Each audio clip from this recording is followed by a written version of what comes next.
Hello there and welcome to the second in this series of blues rhythm guitar lessons. In today's lesson we're going to be looking at a cool variation on the standard sort of Robert Johnson, Chuck Berry kind of rhythm guitar pattern. So let's get started right away. We're in the key of E and I want us to start by playing this little two-note chord shape. We've got the low E string open and I'm playing the second fret on the A string with my first finger, so it's kind of an E power chord. We're going to play that twice. Then instead of putting our third finger down and doing the standard blues boogie type thing, we're going to do this, which is a nice kind of minor third to major third type of sound. We're playing the first fret on the A string, our first finger is staying where it is basically, and we're playing that along with the note at the third fret on the low E string. So we've got that shape. First finger is going to stay where it is, and then we're going to put our third finger down at the fourth fret on the low E string and play that note together with the same note on the A string. So we've got that kind of sound. So far we've got this. Then we're going to carry on with the standard rhythm, blues rhythm type of pattern, which is just back to our initial power chord, play that twice, then stretch our third finger out to play the fourth fret on the A string. That's our basic pattern. Let me just put all that together for you, play it through slowly so you can see how it works.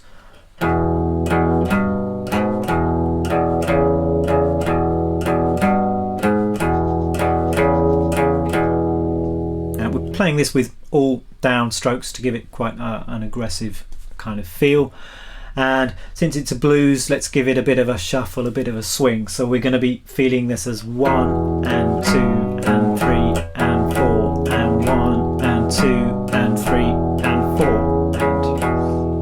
And that's our basic pattern. Now it's just a question of taking that through our 12-bar blues chord changes.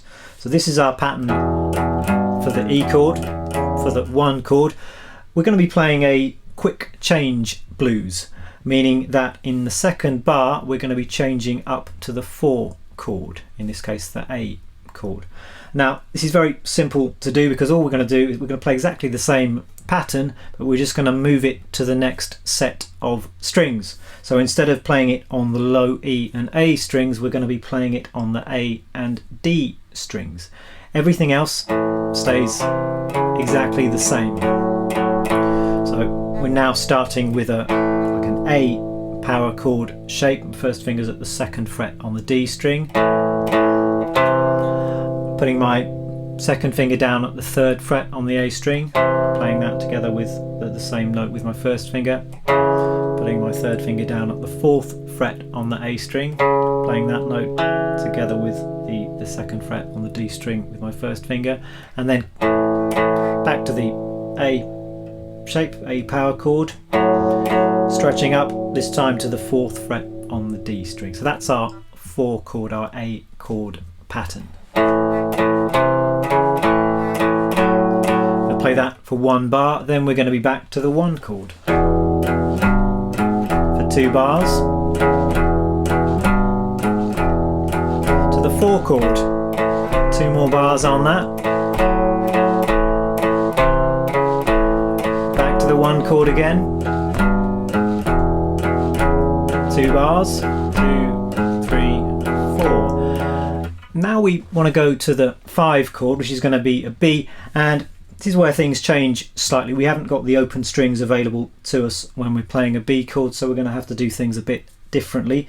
We're going to play a B power chord like this. My first finger's at the second fret on the A string. My third finger is playing the fourth fret on the D string. Play that twice. Then I'm going to shift position to the 4th position, meaning my first finger is now at the 4th fret. I'm going to play the 4th fret on the D string together with the 5th fret on the A string. Then I'm going to put my third finger down at the 6th fret on the A string, play that together with the same note on the D string. So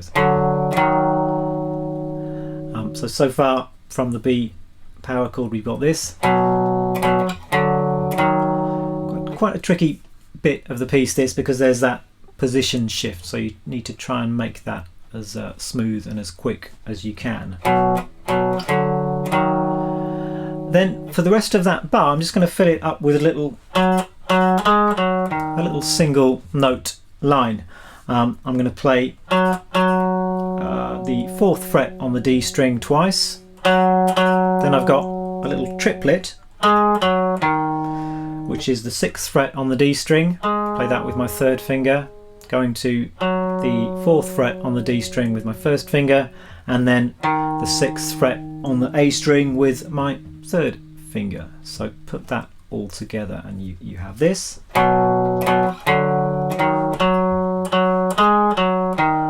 That's our 5 chord idea.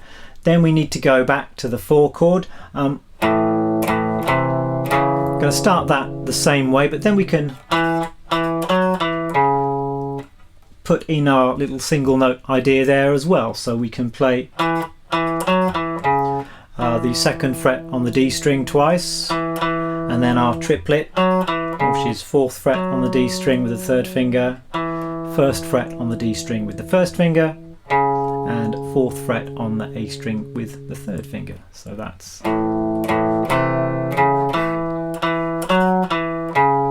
Then we're back home to the 1 chord, and what I did at the start of the lesson is I played a little turnaround lick there, which is a very common thing to do in blues, just to have a bit of a fancy idea at the end of the 12 bars, just to literally to turn it all around and take it back to the top again. And what I did was this. Which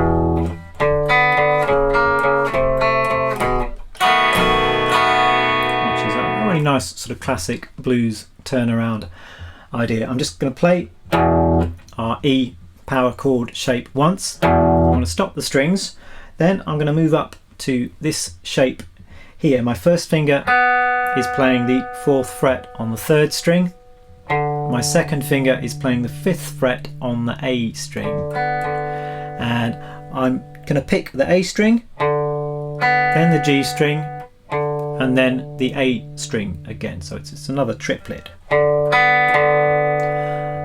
Then I'm simply going to take that 2 finger shape 1 fret lower, pick the same strings, then 1 fret lower again, and 1 fret lower again, and this time I'm just going to play the 2 notes simultaneously. So this is where your muting needs to be good. You just need to make sure that the 4th string is not sounding when you play those notes together. So that's easy enough to do. You can just let the underside of your 2nd finger just lean into the D string just to block it. So that's our turnaround.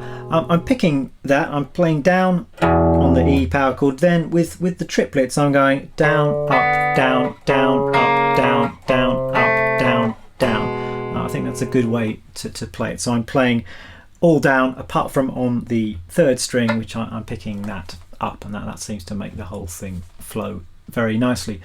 Then at the very end of the piece I'm just playing a standard open position B7 chord. So my 2nd finger is playing 2nd fret on the A string, 1st finger playing 1st fret on the D string, 3rd finger 2nd fret on the G string. I've got an open B, and my little finger is playing the 2nd fret on the high E, and I'm just going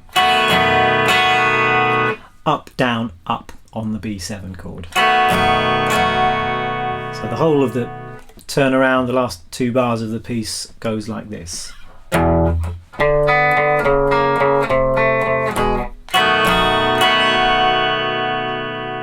And that's it. So why don't I just play through the whole thing simply and slowly, just so you can see how it all fits together.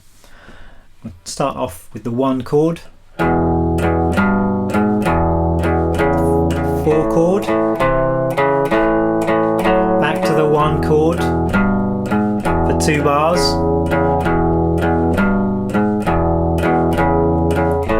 4 chord again, 1 chord,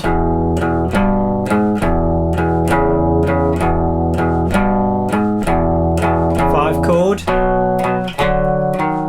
little single note line, 4 chord,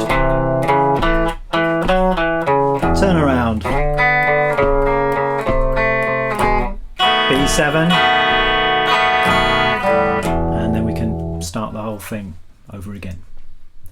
So once you've got that basic idea together, it's going to be worth spending some time getting it sounding as good as you possibly can. And a key thing here, I think, is muting. It's muting that's going to make the difference between it sounding boring and flat and having it sound really exciting and authentic. Let me try and show you what I mean. If I play the piece without any muting at all, it would sound like this.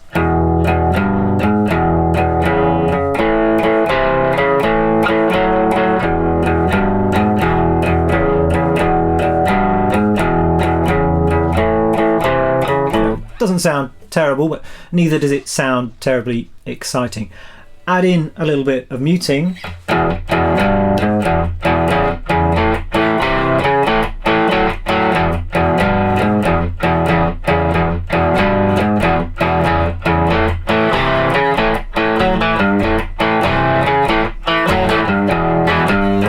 Suddenly it all starts to come to life a little bit. So let me try and explain what is going on here. Now, I'm not really talking about palm muting here in this particular piece. I'm not playing it like this,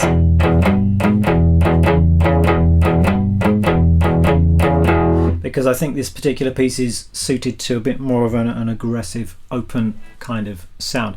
But I am using both of my hands just to momentarily stop the strings at certain points in the bar. And what I find myself doing, if I analyze it, is that I'm stopping the strings, just briefly stopping them ringing after each down beat. That is, after 1, 2, 3 and 4, I'm just going to stop the strings, and it gives the whole thing a bit more vibe and a bit more swing. Now, the way I'm achieving that, I'm actually muting with both hands here. After I've played a chord, I'm going to release pressure with my left hand, and that's going to stop strings ringing. The problem with that in this instance is we've got some open strings here, and obviously just releasing my left hand fingers isn't going to stop those ringing. So in addition to bouncing my left hand fingers up and down, I'm also going to be muting with my picking hand. And I'm going to be doing that by using my palm, not really the palm of my hand, but the side of my hand, just stopping the strings by resting it on top of them. And I also find myself just touching the strings with my pick as well, so touching either the low E string or the A string with my pick to stop the strings too. Let me try and give you an example of that. It makes it all sound awfully complicated, and I suppose it is. There's quite a lot to think about here, but it is something that for many players does become quite instinctive quite quickly. So let me try and keep this as simple as possible. If we just hold down our E power chord shape, and I want you to mute the strings after each down beat. So we're going to go 1 mute and 2 mute and 3 mute and 4 mute. We're playing that shuffle rhythm, 1 and 2 and 3 and 4, but after the 1, 2, 3 and 4 we're just going to stop the strings with both hands. So we're going to release pressure with the left hand, going to mute with the palm of the right hand and with the pick, and you get this kind of effect. 1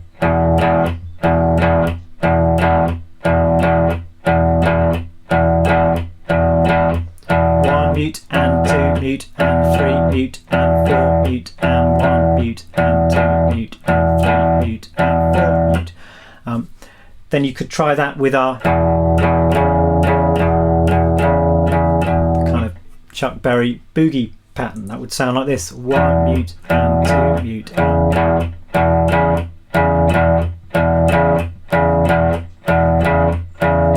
take this as slowly as you need to, just to get the coordination together. Once you're feeling confident, you can start speeding it up a little bit.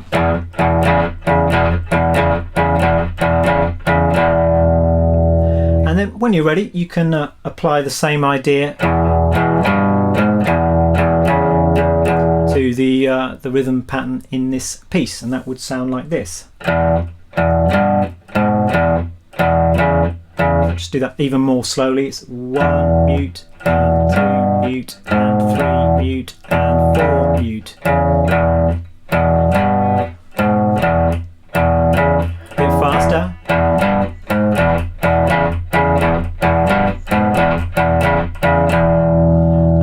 In fact, I think what I find myself doing is not muting after beat 2. I'm just letting those 2 chords ring together, which I quite like the sound of. That's up to you though.